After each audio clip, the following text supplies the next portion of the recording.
గోదావరి జిల్లాలో ఆక్వా రైతుల గుండె మండుతోంది. చేతికొచ్చిన పంటను చూసి ఆనందించాల్సింది పోయి రోడ్లెక్కి నిరసనలు తెలుపుతున్నారు. రొయ్యల పెట్టుబడికి చెరువులు సిద్ధంగా ఉన్నా కొనే నాథుడు లేక రైతులు అయోమయంలో కొట్టుమిట్టాడుతున్నారు. తాము రొయ్యల కొనలేమంటూ ట్రేడర్లు చేతులెత్తేయడంతో ఆక్వా రైతులు తీవ్ర భయాందోళనకు గురవుతున్నారు.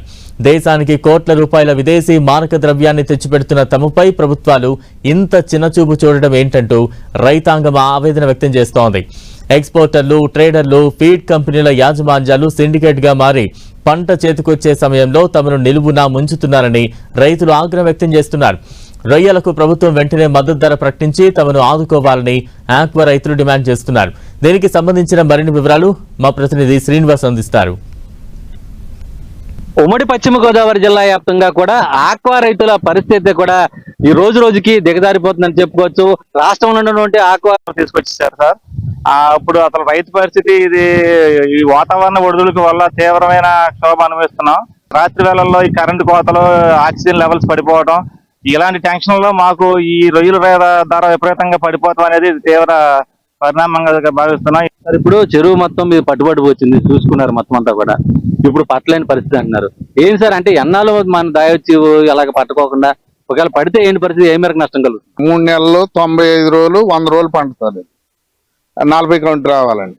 ఈ సడన్ గా వైట్ స్పాట్ వచ్చినా, వైరస్ వచ్చినా ఇమీడియట్లీ ఈ రోజు వస్తే సాయంత్రానికి పట్టవచ్చు, లేకపోతే రేపొద్దున పట్టవచ్చు. అయినా మనకి 20% లాస్ ఉంటుంది.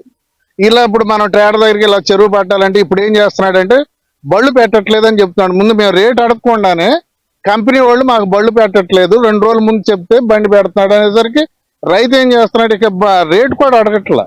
ముందు నాకు పెట్టి సరుకు పట్టుకెళ్తే బాగుండనే ఇది మీద వాళ్ళ బతిలాడాల్సి వస్తుంది. అది ఇప్పుడు పరిస్థితి. కానీ గవర్నమెంట్ మాత్రం రైతులు మాత్రం ఆక్వా రైతులు ఏమాత్రం పట్టించుకుంటలేదు సార్. ఇది ఎంత దౌర్భాగ్యం అంటే గుర్తించింది రైతులు మాత్రం ఏ గవర్నమెంట్ వచ్చినా మమ్మల్ని మాత్రం గుర్తించట్లేదు. ఇవాళ మన ఇండియాకి డాలర్ రూపంలో ఆదాయం వస్తుంది ఏదైనా ఒక ఆక్వా రంగం వల్లే వస్తుంది సార్. ఇది గుర్తించకపోతే ఆక్వా రైతుకు బాగోకపోతే ఇంకా దేశం ఏం బాగుంటుంది సార్. ఇది మాత్రం ప్రతి గవర్నమెంట్, కేంద్ర ప్రభుత్వం కానివ్వండి, రాష్ట్ర ప్రభుత్వం కానివ్వండి, ఇది గుర్తించి మాకు ఒక స్లాబ్ రేట్ అనేది ఇస్తే రైతు బాగుంటాడండి. ఎంత దారుణం అంటే 90 రోజులు కష్టపడి 200-300 పోతే ఎంత దారుణంగా ఉంటుందండి. 300 పడేది ఖర్చు 250 అలా పడుతుందండి. మనకు వచ్చేది 100 రూపాయలు, 150 రూపాయలు వస్తుంది. ఈ రేట్లు తగ్గించేయటం వల్ల చిన్న క్రౌడ్ చాలా దారుణమైన పరిస్థితి అండి. రైతు మాత్రం ఈ విషయంలో చాలా ఇబ్బందులు పడుతున్నాడండి. ఒక్కొక్క ఎకరానికి ఖర్చుకు సంబంధించి ఇప్పుడున్న పరిస్థితుల్లో ఎంత అవుతుంది, అంటే లాభం ఏ విధంగా వస్తుంది, అంటే నష్టం ఎలా ఉంటుంది, ఏ విధంగా ఉండబోతుంది? 10 ఏళ్ల క్రితం కోడి రేటు 30 రూపాయలు ఉండేది. అప్పుడు రొయ్య ఇలాగే 250-300 ఉండేది. ఇప్పుడు 10 ఏళ్ల తర్వాత కోడి రేటు 270-300 అయిపోయింది. ఇది అక్కడ అయిపోయింది. గత ఆగస్టు నుంచి డిసెంబర్ వరకు మొత్తం వైరస్ తో నలిగిపోయాడు రైతు. మాకు వచ్చేదల్లా ఈ సమ్మర్ ఏమో రైతుతో పోతుంది.